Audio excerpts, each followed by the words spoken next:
2, 1. Welcome into the DML Network. It's your boy Expert. I got the OG Chris Murray with me. All right, man. EA Play.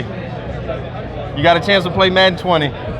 Did you win, first off? Yeah, of course. Of course I won. Of course. Took the W. Of course. Okay. Initial thoughts? Good game. Like what I seen. Number one thing I liked that I saw was defense. Cornerbacks being able to press and without giving away no intel, but it made the quarterback, when he dropped back, the initial receiver that was being pressed, his icon did not pop up until he got off that press. So I love that. That's a good sign, and I like that because I'm a defensive mind type of user. Right. So that was amazing to see. Also, the quarterbacks, when they drop back out of the play excessively, the icons disappear. So it's no more of that. You dropping back, running around with like a chicken with your head cut off, and then launching the ball down the field, and your defenders are not responding. So good sign so far. Good sign so far. So just a couple gameplay improvements that you talked about. Defense side of the ball definitely improved. Yes. Linebackers actually playing like true linebackers. You got secondary playing well. But did you see an improvement in the offensive line blocking? Yes. Versus what we saw in Madden 19? Yes.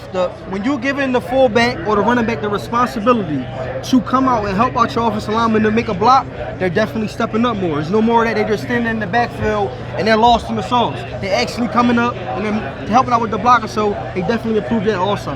Yeah. Game looks amazing. Yes. Looks amazing. It's feels beautiful. Amazing. They changed the scoreboard. Some of the gameplay improvements that they've made. That, I mean, we can stand here and talk about gameplay improvements, X factors, superstar abilities. We talked about blocking, linebackers not jumping around like they did in Madden 19. But they've also changed hot routes. Yes. So now you're not going to have a tight end not helping blocking. He's actually going to have an opportunity to block and release on the line of scrimmage. If you have a quarterback that has superstar ability, he has some different hot routes that he's going to be able to give wide receivers, kind of open up. So that way every quarterback's not kind of in this box that we've seen in Madden 19. So if you get a Patrick Mahomes, like we see standing behind us right here, it's the Patty. And his cousin apparently works for EA. So it's great to see some of these superstar quarterbacks have different abilities in the game. How is that going to improve for a guy that likes a mobile quarterback like a Lamar Jackson? How is it going to be where your quarterback's going to play different than maybe a Dak Prescott will? It's gonna be tremendous impact because, for example, I got a chance to actually play with Lamar Jackson, and when it came to the pocket collapsing, he had that ability to get out of the pocket fast and still extend plays with his feet, but the icon still be visible. Versus you having a guy like a Ben Roethlisberger or let's just say somebody like a Eli Manning. Where though he can't get out of the pocket, where he's a pocket passing quarterback, where if he was to break out of the pocket, he's not going to burst out of there like he's a Michael Vick. It's going to be a little bit more slower process. So I think that you having a certain caliber quarterback like a Patrick Mahomes or Lamar Jackson, it will play a huge impact on how you play with your quarterback style. So they talked about gameplay ratings for players are going to be a little bit bigger. So you're not going to have a team that's got all 70 and above. You're going to have maybe a starting defensive tackle that's a 55. You're going to have a left guard that maybe you got to improve on for us franchise guys that's a 60. Is that going to open our franchise mode? Because that's what we are. We're true franchise guys. So when you start looking at free agent scouting, you're looking at drafting the right guy. It's not just going to be one of those, I'm going to take the fastest guy. I'm going to take, the #1 left guard. You're actually going to have to scout and draft according to what you have on the roster. How important is that for us franchise guys when we talk about playing 9 seasons within a cycle? It's very important. Just to piggyback off what you just said, it's no more. It takes away that feeling of, all right, well, I'm going to go out and I'm going to draft the fastest running back. Because I know even though he's a 65 overall player, he's not going to play like that because he has the speed. Now it makes you feel more in control as a GM, an owner, whereas you have to make tough decisions.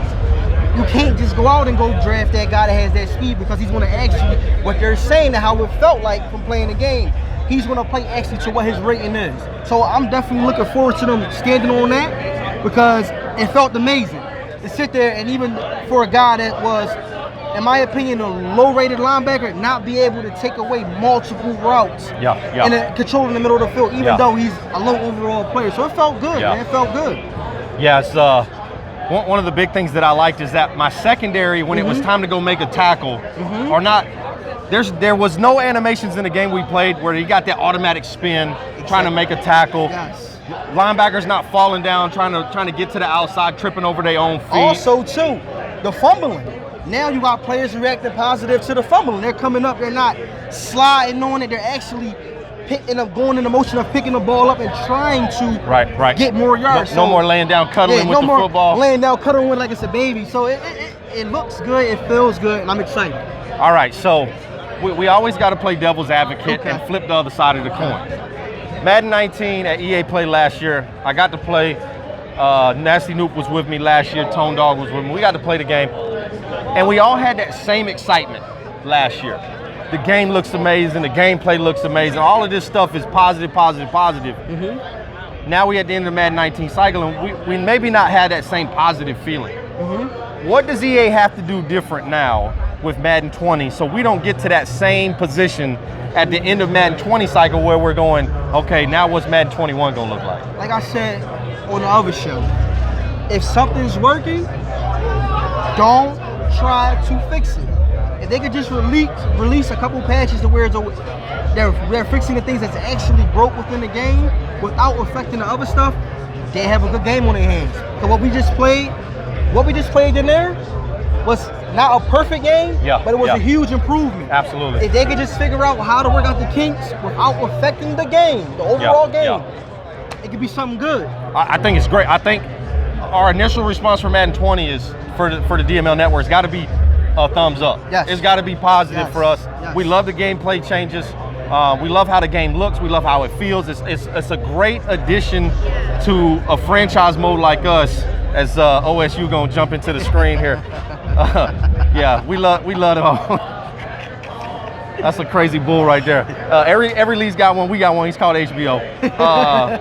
But it's definitely a positive improvement from what we saw in Madden 19. I love how Madden 20 looks, how it feels. I can't wait till the guys in the Dynasty and all of the franchise guys get a chance to play this game. It's going to be fun. You don't want to miss the DML network as we have one more season left in Madden 19. It's called High Stakes. Everything is on the line. Everything is on the line. The Cleveland Browns thinks he's winning the whole thing. You already know the Jacksonville Jaguars will be there in the end. As you hear the Dynasty guys in the background laughing that the Browns are going to win it. You don't want to miss High Stakes. But guys, make sure you hit that follow button. Make sure you subscribe to the channel. We'll have some more EA stuff going. We're still going to get up with Clint. We're going to talk to Kralo if we can, of course. And we'll have some EA Play stuff as we go forward, man. Appreciate everybody tuning in. OG Chris Murray, you got OSU in the background. It's your boy Expert, and I'm out.